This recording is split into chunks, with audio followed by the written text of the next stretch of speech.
WTHR, Channel 13, Indianapolis.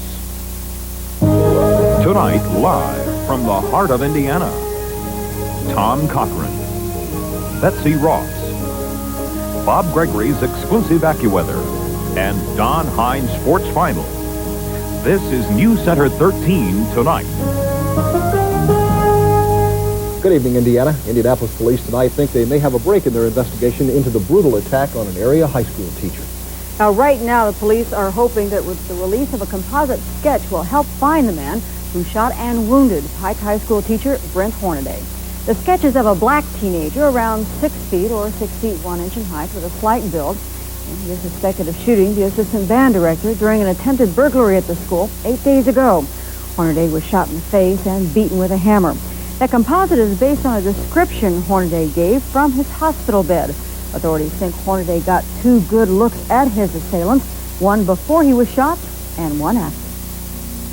After he was shot, and he fled down the ways and was pursued by the individual, where he was caught probably 500-600 feet from where the shooting took place. And at that point, he was confronted again by the individual, and I do believe he had an opportunity again to see the individual. Detectives had a list of 35 or 40 possible suspects, most of whom are students who were absent from school the day after that shooting. So far, only 4 of them have been eliminated as suspects. More than 20 people tonight face various charges of gambling following a series of raids by Indianapolis vice officers. Police confiscated large sums of money at several primarily near West Side locations. The numbers operations were raided as part of an ongoing investigation. Police are still processing the suspects tonight in that operation involving the entire IPD Vice Branch. News from the courts tonight. The Indiana Court of Appeals has rejected the appeal of a former teacher convicted of battery for striking a child at the Indianapolis Baptist Temple Kitty College in November of 1985. Teacher Bonnie Edwards resigned from the staff, got a 180-day jail term with all but 4 days suspended. The incident was brought to light in a December 1985 probe team report. Mrs. Edwards had challenged the sufficiency of the evidence and said her actions were permissible as a teacher. The appeals court ruled that medical and photographic testimony supported the original verdict. Indianapolis police, in the meantime, will try tomorrow to get arrest warrants for 2 men accused of raping a 15-year-old. The girl has identified the suspects who police say attacked her last October. She was abducted on the city's near west side. A family later found her wandering around the neighborhood. They cleaned her up, gave her some clothing, and then helped her get a taxi ride home. Police say they'd like to talk with that family and with the taxi driver about the investigation. That's it. Sex education, family life as it's called in Indianapolis public schools, will be going through some changes by next fall. Their current approach is considered clinical and anatomical by some instructors. Changing trends, especially with the AIDS epidemic, signal a need for updating curriculum in the schools. It's very limited. It goes back many, many years, and I just feel that we need more ability to help our young people in the age they're living in. Particularly, for example, how do you prevent AIDS today? Because this is a disease that very well may bring our society to its knees. Members of the school board are forming a committee to look at changes in the Family Life program. Officials will be joined by teachers, parents, and students in what may be a controversial project. Opposition is expected in the area of contraception, although it will be addressed in some form. Not sure about the birth control issue. That is, of course, a controversial issue, but certainly with the AIDS situation the way it is, we must present complete information to our students, and definitely prevention is an issue we would address. The school board hopes to have a new Family Life program in place by October, but some board members say it could take as long as January to complete. Well, whether it's the first cases of Legionnaire's disease, toxic shock syndrome, or a massive outbreak of food poisoning, it's often federal health investigators who are called in to find the source of such illnesses. Well, tonight we look at the special investigative branch of the Centers for Disease Control in our series, The Disease Fight. They are members of an elite investigative unit called the Epidemic Intelligence Service, and their mission is to track down what's making us sick. But it's outside the laboratory where the real work begins for the disease detectives, as they're called. Because just like their police counterparts, these health officials must go to the scene of an illness. They must look for clues to try to find its cause, a sort of a medical whodunit. The investigator would go to sources in the community, to hospitals, to schools, to businesses, wherever the cases may be occurring, and in terms of the specific types of characteristics of the cases. You try to gather and identify as many cases as you can, and you begin to develop a line list of basic information on the case. Case in point, when hundreds of people in Southern California came down with an illness known as listeriosis back in 1985, CDC investigators helped track down a type of Mexican cheese that was responsible for spreading the bacteria. You basically put a picture together, you come up with notions or ideas that attempt to explain what's happening, and then the epidemiologist sets out to test the hypothesis, so that using a combination of what we call shoe leather approach, that is actually getting out and beating the sidewalk, using the telephone, and getting some laboratory support to make the diagnosis. But perhaps the biggest medical mystery is knowing what causes a disease, but still not being able to control it. We'll look at what the CDC is doing to track those illnesses and possibly save our lives. That in our next report. More on social reaction to a killer. New York City has more documented cases of AIDS than any other city, and that's where a new education campaign is generating as much heat as light. Certainly a lot of controversy. Aimed mostly at heterosexuals, the campaign urges the use of condoms to prevent the spread of the AIDS virus. The commercials are opposed by some organizations. New York Mayor Ed Koch says the message is worth the possibility of offending some people. A new nationwide survey indicates AIDS rivals cancer as Americans' most dreaded disease. Did Lieutenant Colonel Oliver North have higher approval in the Iran-Contra affair? Robert Bud McFarland says that's what North told him. In testimony before Congress, the former National Security Advisor says he never asked North exactly where the approval came from. President Reagan has denied he knew of the diversion of funds to the Contras. The interrogation of accused Nazi war criminal Klaus Barbie is expected to get underway tomorrow. He is accused of torturing and murdering Jews while a Gestapo chief. Investigating crews in Poland are studying the black box in the weekend crash that killed 183 people. So far, officials are not saying if they know why the Soviet-built airliner went down in flames. And there is word from Washington tonight. The U.S. State Department says 24 Americans were killed in that crash. Coming next from the News Center, are we going to face higher gas prices this summer? Well, we'll check in our Business Digest. And Kroger workers vote on a new contract that includes both concessions and raises for employees. This news for Oaklandon, Carmel, and all of Central Indiana. This is News Center 13 tonight. Ladies, start your engines, because Kroger's cost-cutter prices are shifting into high gear for more savings and better value. Regular, Diet, Cherry, or Classic Coke, or Sprite in the 8-pack, 3 for $5. Keebler soft batch cookies in the 12-ounce package, just $1.39. And Kroger American cheese food slices, 12-ounce, $1.49. Win with Kroger's cost-cutter prices. Feel the difference. Go Krogering. Now get 3.9% financing on the special edition Indiana Ranger. Loaded with a medallion, AM/FM stereo cassette, tinted glass, and power steering. Save $1,311. Tape stripe and deluxe interior. Standard. Get 3.9 financing at your Indianapolis Metro Ford dealer right now.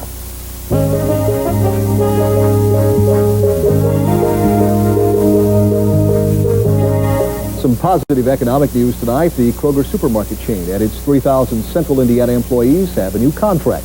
Workers voted 2-1 to accept the 3-year pact, terms of which were hammered out this past weekend. It includes raises for some, lump sum payments for others, and for the first time in 6 years, absolutely no employee concessions. There's no wage freeze. Everyone received an increase in this contract. And that's, we took wage concessions the last 2 contracts. This is the only one we made improvements in. John Tracy says employees would have gone on strike rather than accept the rollbacks Kroger originally demanded. Kroger's tough bargaining stance is due in large part to increased competition from non-union grocery chains. That's it. And Chrysler Motors is making changes within its component business operations. In tonight's Business Digest, Bruce Koch reports on what those changes may mean for Indiana. The Chrysler electrical plant on Shadeland Avenue in Indianapolis and the Newcastle Chrysler operation are among 21 plants that Chrysler Motors is grouping under a new division. The division, called AccuStar, opens the door for Chrysler's component plants to set up joint ventures with other companies. The move could mean new product lines for the Newcastle plant. However, the Shadeland Avenue plant is still scheduled for shutdown. Gas prices may be going up to $1 a gallon soon. An oil industry analyst says higher prices for crude oil and increased demand due to summer driving will cause the rise. Indiana is tied with Wisconsin for second place in home sales so far this year. Sales in the Hoosier State jumped more than 53% compared to the first 3 months of 1986. Hawaii led the U.S. with a 58% increase. On Wall Street, the stock market was mixed today with the Dow losing 15 points. Bruce Kopp, business labor specialist, News Center 13 tonight. Coming next from the News Center tonight, Bob Gregory will tell us if we've missed our chance for rain this weekend. The excellent forecaster said. And in sports, Don Hine has the 500 update plus. The Boz says he doesn't like Indianapolis. With news for Greencastle, Acton, and all of central Indiana, you're watching News Center 13 tonight.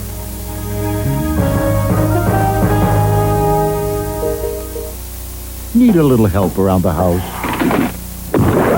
Look in the book where you've always found it. Let's see. Roofers. Ameritech Pages Plus, the original Indiana Bell Yellow Pages. Need a phone number in a hurry? Hello, Pete's Pest Control? I've got a slight insect problem. There's only one place you know you'll find it. How fast can you get here? Ameritech Pages Plus. Next to the phone, there's nothing better.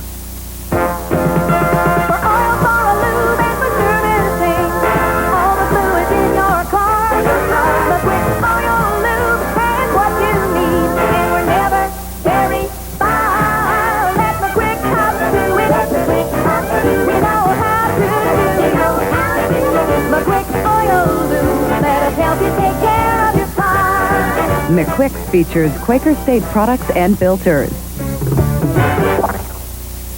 Live, wherever news to you is happening. SkyPath Satellite reports exclusively on News Center 13. Tomorrow's news now. Looking out for number one. Introducing the new limited edition Toyota truck with the options you want free. Chrome bumpers, front and rear. Didn't cost a cent. Full carpeting, cloth bench seats. Not a penny more. Sports striping, style steel wheels. Comes with the truck. The limited edition Toyota truck. Only $69.98. For a limited time only, get valuable options free. An automotive expert on truth in rust. Is it true that most new car dealers use only one little quart to rust-proof an entire car? Yes, that's true. But Z-Bart uses 2 full gallons? Over 2 gallons of Z-Bart sealant. And most car dealers spend only minutes on a car? Z-Bart spends hours. How do you know all this? I invented rust-proofing in 1954. I am Kurt Z-Bart. Say no to car dealer imitation. Get genuine Z-Bart rust protection. Bob Gregory's AccuWeather carries the seal of approval from the American Meteorological Society. Well, I am guessing that is not an ugly tie. Well, I hope not. We won't put this up to the vote, but that was nice. Well, I selected that without my wife helping me out, so it could be ugly there maybe anyway. We'll have the parade of the ugly ties too. I'm sure you've been sitting at home waiting for that.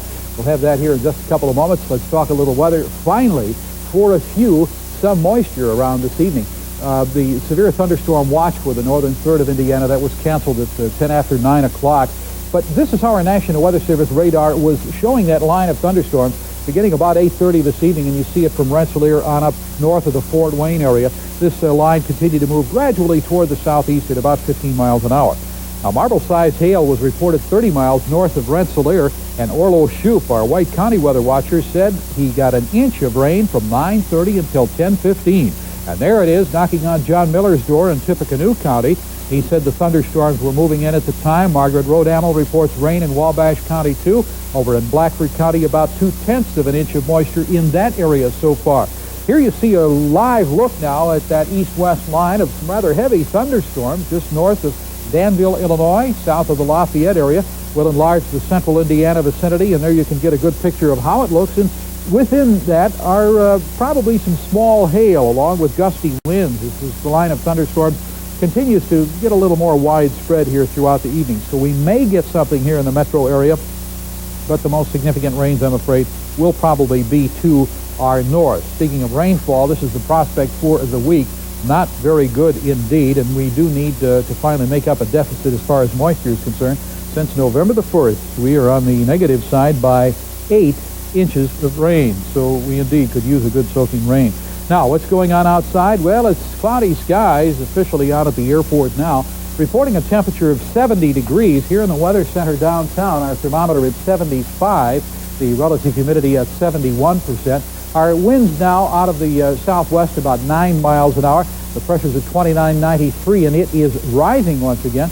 Our high temperature 83 degrees today, in the morning low at 56. And speaking of high temperatures, take a look at the other temperatures around the region for you. As far as today is concerned, the 87-degree rating in South Bend set a record. The 86 in the Fort Wayne area was a record equaling high temperature. Lafayette came in, they had a high of 87 degrees. This is what's going on the National Weather Service radar. Heavy thunderstorms back through parts of Kansas. This is the line of showers pressing southward in our vicinity, and then heavier thunderstorms down along the Gulf Coast region. A place called Lillian in Alabama Sunday picked up 14 inches of rain. Here's the cloud picture now, and you can see the clouds with it, but behind it, a drier atmosphere is moving into the area. As the front went through Milwaukee, Wisconsin, the temperature went from 86 to 54 degrees, so some cooler air behind. Tomorrow, that will be to the south, cutting off any moisture that would be headed our way. So this is what we're looking at for Wednesday, and things will start to heat up, maybe a scattered thunderstorm in the afternoon, and then or in the morning hours, and then these are the expected afternoon temperatures. So my AccuWeather forecast, we'll call it partly cloudy, scattered shower or thunderstorm, with the best chance north of the area, 60 the overnight low.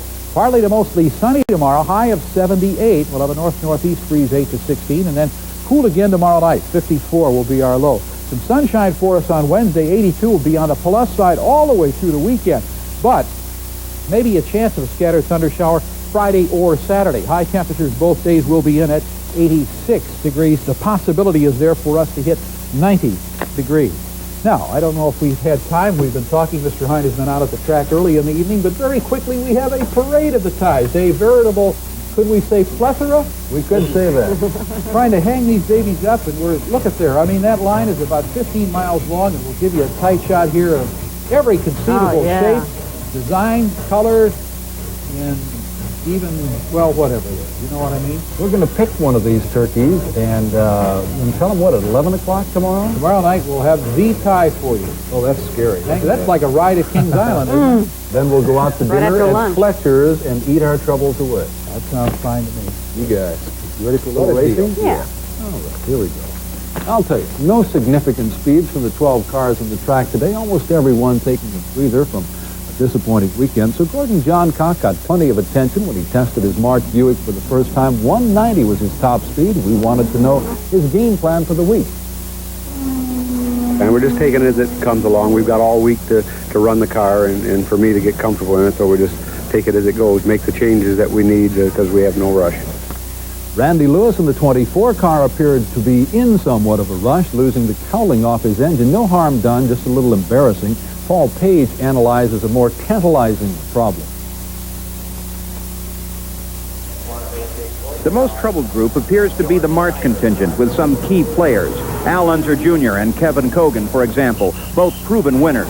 But there seems to be hope. The March group could, in fact, band closer together and give each a different chassis problem to solve and fight the battle then as a group. It often works that way. The database would be bigger and the solutions would come faster. That's very important since the enemy now is time. The other biggest problem right now is this racetrack surface. And that could change and become very friendly. If, in fact, the light rain would pass through here, wash the track, that would change its consistency. And if that occurs, then many of the problems the cars have been experiencing may go away. Many teams may have to count on that sort of a solution as well. Paul Page, Motorsports Analyst for News Center 13. Still don't know why they don't hose it down. Here's probably one of the best stories of the weekend. A.J. Foyt is one of a kind, literally. No one who competed with him in his first race in '58 at the Indianapolis 500 continues to make his living behind the wheel. I've just been able to be glad I've been here that many years to see all the design changes, like I say, technology, and still be part of it. Not since '84, when he finished 6th, has he really competed for the top spot, a position he's reached more than any other driver 4 times. And in a year when there are almost as many cars into the wall as there are qualified for the race, those 30 years of experience become even more important. Well, I think we still got a shot at winning this race. I didn't think I had a chance to win. I haven't won nothing big in a long time, championship cars, but I wouldn't be here. I mean, I'm not too proud. I feel I've won my share of races. I've been lucky enough to be competitive pretty much in everything I run. I have nothing to prove except to myself. Every time I get beat the last race, I got to come back and try to win. But I feel we'll be very competitive this year. Well, Pascual Perez is not lost on I-285 in Atlanta. He's with our Indians, and he's up on our next segment. Your Indiana Nissan dealer wants you to know the facts. Nissan Maxima is one luxury sedan that comes fully equipped, not stripped, at a base price the others can't beat. Not Buick, not Pontiac, not Oldsmobile. The experts agree Nissan Maxima is the best luxury sedan for the money. And if you want the most for your money in an economy car, Nissan Sentra is beyond comparison. See your Indiana Nissan dealer today. We make you feel like driving. In places beyond the reach of other overnight delivery companies, you'll find UPS. Because unlike the competition, only UPS Next Day Air delivers overnight to every single address coast to coast. And because we're so efficient, we can do it for up to half what other companies charge, whether the place is hard to reach or easy to reach. UPS, we run the tightest ship in the shipping business. Who sells more Haviland motor oil than anybody else? Who sells more Haviland? Walmart. What does that mean to you? You kidding? It means I can buy it when I need it and still save. Because at Walmart, Haviland is just 78 cents a quart every day. That's lower than most stores' sale prices. When you change oil like I do, it really adds up. Walmart, you just keep selling that Haviland, and I'll keep buying it. Haviland, 78 cents every day. That's the Walmart way. If your car is searching for gasoline that's better than any regular unleaded gasoline, the search is over. Introducing new Amoco Silver Lead-Free, the pure gasoline that delivers better performance than any regular unleaded gasoline could ever hope to. New Amoco Silver. It's not your regular gasoline. Again, everyone, Oklahoma University linebacker Brian Bosworth will make himself available in a supplementary draft in about a month. Bosworth says he will write at least 15 teams asking them not to pick him in the draft. He says he'd like to play for the Jets or the Giants, especially the Raiders, because their team's personality is like his. On Today this morning, he enumerated his forget-its. Are there any teams you wouldn't play for? Well, obviously Indianapolis. Obviously Indianapolis, what? Because Bob Irsay? Well, not necessarily the owner, but it's the attitude of the team, the attitude of the city. You never see anything that can unfold to be a winner, and that's the only thing I've ever won. I just want to see the push to win, the want to win. I think all 28 NFL teams should write a letter to the boss, telling him none of them would need him next year. How does that idiot think the marginal teams get better if you don't use the draft? The Detroits were looking good when Gerard Gallant scored in the second period tonight. It's the Red Wings 2. Edmonton 1. But the Oilers tied it, and this Wayne Gretzky assist to Mike Krushelnyski was the winner. Edmonton has a 3-1 series lead. Former Atlanta pitcher Pascual Perez is trying to make a comeback, and our Indianapolis Indians are giving him an opportunity when he throws tomorrow night for Louisville. Perez will always have to live down his getting lost on the interstate in Atlanta, but we do have 465 here. Now, I feel like a different man, because before I've been doing I have my own schedule, I do it, try to do whatever I want to do, Or some money, I to have a player like that, and in the ball club, because the other player get mad. I think I understood that. At Busch Stadium tonight, Alonzo Powell, who later soloed, got on base in the first when the Redbirds' Bill Lyons booted one. Up stepped Jeff Reynolds for the first of his 2 two-run homers. Indians win it 7-3. Now in the bigs, the Reds' Buddy Bell continued his 16-game hitting streak, but pulled a hamstring right there in the process. Mario Soto beat the Mets, and Dave Magadan, he threw for just 6. Eric Davis with a 2-run homer in the 5th inning, his 14th. He leads the Bigs, too, with 36 RBIs. Here's the big homer. Let it go out. Okay, Montreal beat Atlanta in 10. Philadelphia over Houston by that same 7-6 score. The Cubs lead L.A. in the 5th inning. In the American League, the Yankees beat the White Sox. Minnesota over Baltimore. Toronto beat Kansas City. And Seattle better than Boston 4-3. Thank you. We'll all be back listening. Hope you can sing. Drunk drivers are finding the roads a lot more dangerous these days. The reason is a new sobriety test that takes the guesswork out of roadside analysis and accurately measures alcohol levels on the spot. Phillips 66 developed the key ingredient that helps make this test possible. Now when I need gasoline, I come to Phillips 66 because they're doing something we all care about, keeping the roads safer. Phillips 66. You'll find performance in everything we do. When you make a McDonald's McDLT fresh on the spot, you make a great hamburger. When you put it together, fresh on the spot, you make McDLT taste so crisp and hot. Hot sizzling beef, a cool side soup, but it's not McDLT without a help from you. Because you make McDLT, it's never soggy, never wilted. It's a good time for the great taste. You make a great hamburger. Love McDonald's. You don't need an expensive lawn service to get grass this green. I'm Jerry Baker. Keeping grass green yourself is easy with Super K-Grow liquid lawn fertilizer and weed and feed. They're ready to use, and both feed grass a nitrogen diet for a healthy, greener lawn. They're on sale now at Kmart. I use them to keep the grass greener on my side of the fence. Come to the Lawn and Garden Center at Kmart, America's favorite.